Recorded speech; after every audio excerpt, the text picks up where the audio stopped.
السلام علیکم جی، کیسے ہیں سب؟ امید ہے سب ٹھیک ٹھاک ہوں گے، خیریت سے ہوں گے۔ آج جو ہم جگہ کور کرنے والے ہیں، جو چیز میں زیارت آپ کو کروانے والی ہوں، وہ ہے جبل احد کی، جہاں پہ غزوہ احد ہوا تھا، یعنی کہ اسلام کی دوسری جو جنگ تھی، دوسرا جو غزوہ تھا، غزوہ احد، وہ اس جگہ پہ واقع ہوا تھا۔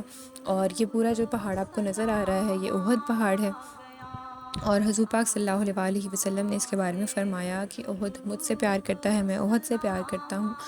اور اس پہاڑ کی جو خوبصورتی ہے، اس کی اہمیت ہے، وہ الگ ہی ہے۔ مدینہ منورہ میں یہ واقع ہے، اور یہ راستہ جو ہے غزوہ احد یعنی کی جگہ کو جاتا ہے، یعنی کہ جبل احد کو جاتا ہے۔ اور وہاں پہ جو جگہیں موجود ہیں، یعنی کہ اپنی اہمیت کی حامل ہیں، وہ میں آپ کو آج دکھاؤں گی، کوشش کروں گی کہ وہ ساری جگہیں کور ہو سکیں، آپ کو میں دکھا سکوں۔ یہ جبل احد ہے، اور جس جگہ سے یہ میں ویڈیو بنا رہی ہوں، یہ 70 صحابہ جو ہیں وہ یہاں شہید ہوئے تھے۔ یہ تیر اندازوں کی پہاڑی ہے، وہاں سے میں یہ ویڈیو بنا رہی ہوں، اور میں تھوڑی دیر بعد آپ کو یہ پہاڑی بھی ابھی دکھا دیتی ہوں۔ اور یہ جگہ اس طرح سے، یہ بہت اچھی جگہ تھی، مطلب حضور پاک صلی اللہ علیہ وسلم نے یہاں پہ تیر اندازوں کو کھڑا کیا تھا، اور اس کی اپنی ایک مصلحت تھی کہ اس ایسی جگہ پہ یہ پہاڑی تھی، اور یہ پوری تیر اندازوں کی پہاڑی ہے۔ اب آپ دیکھ رہے ہیں، لوگ زیارتوں کے لیے اوپر گئے ہوئے ہیں۔ یہ پوری جگہ وہ جگہ ہے جہاں پہ تیر انداز اس ٹائم پہ موجود تھے۔ اور یہ جو اب ہم جس طرف کو جا رہے ہیں، یہ حضرت امیر حمزہ کی آرام گاہ ہے۔ یہاں پہ وہ جو ہے شہداء ہیں، یہاں پہ موجود ان کی قبر ہے، لیکن وہ ایک ہی اس میں انہوں نے بنائی ہوئی ہے، بہت زیادہ انہوں نے ڈیٹیلنگ نہیں کی ہوئی، کیونکہ پھر لوگ بدعت کرتے ہیں اس چیز کے لیے۔ انہوں نے یہاں پہ آداب بھی لکھے ہوئے ہیں، سارے جو بورڈز ہیں وہ ڈفرینٹ مختلف زبانوں میں ہیں، اور یہ جو ہے ایک ذرا سی جو بھی آپ کو نظر آ رہی ہے، وہ اس طرح سے نشانی کے طور پہ حضرت امیر حمزہ کی آرام گاہ ہے۔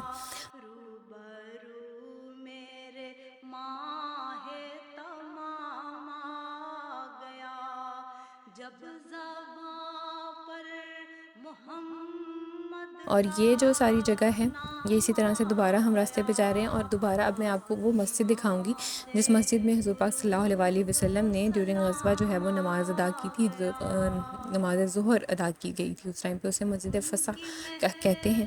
اور ساتھ میں وہ جگہ بھی ہے جب حضور پاک صلی اللہ علیہ وسلم زخمی ہو گئے تھے، تو اس غزوے کے اندر تو احد پہاڑ میں ایک چھوٹا سا غار ہے، اس بہت چھوٹا سا غار ہے، وہ بھی میں ابھی کور کروں گی۔ اس جگہ میں حضور پاک صلی اللہ علیہ وسلم نے اپنے ساتھیوں کے ساتھ پناہ لی تھی۔ کیونکہ یہ آپ ساری جگہ دیکھ لیتے ہیں، پھر آپ تھوڑا سا آگے ٹریول کرتے ہیں تو پھر وہ جگہ آتی ہیں، یعنی کہ وہ مسجد آتی ہے۔ یہ پورا راستہ جو ہے تھوڑا سا آپ کو آگے کور کرنا پڑتا ہے۔ زیارتوں والے موسٹلی دکھا بھی دیتے ہیں، اور کچھ لوگ نہیں بھی دکھاتے ہیں، تو میں آج یہ کوشش کروں گی۔ یہ دیکھیں، یہ جو جگہ آ رہی ہے یہ والی، بالکل یہ جگہ ہے، یہ وہ غار ہے جہاں پہ حضور پاک صلی اللہ علیہ وسلم نے پناہ لی تھی۔ اور اسی کے بالکل ساتھ ہی مسجد ہے جس میں ظہر کی نماز ادا کی گئی تھی، اور اس کے باہر بھی انہوں نے پکچرز لگائی ہوئی ہیں کہ پہلے کس کنڈیشن میں تھی اور اب کس کنڈیشن میں ہے۔ تو یہ لوگوں کے گھر ہیں، یہاں پہ لوگ گھر رہتے ہیں۔ یہ باہر سارا انہوں نے وہ چیزیں دکھائی ہوئی ہیں کہ جس حالت میں یہ پہلے تھی، جس طرح یہ اس وقت انہوں نے نماز ادا کی تھی، اور پھر اب انہوں نے اس چیز کو محفوظ کر لیا ہے بالکل اپنے پاس۔ تو وہ چیز ہے یہ۔ تو اس طرح سے اس مسجد کے اندر انہوں نے ظہر کی نماز ادا کی تھی۔ امید کرتی ہوں آپ کو سمجھ آ گیا ہوگا، اچھا لگا ہوگا۔ تو لائک کیجیے گا، شیئر کیجیے گا، سبسکرائب کیجیے گا۔ اپنا خیال رکھیں۔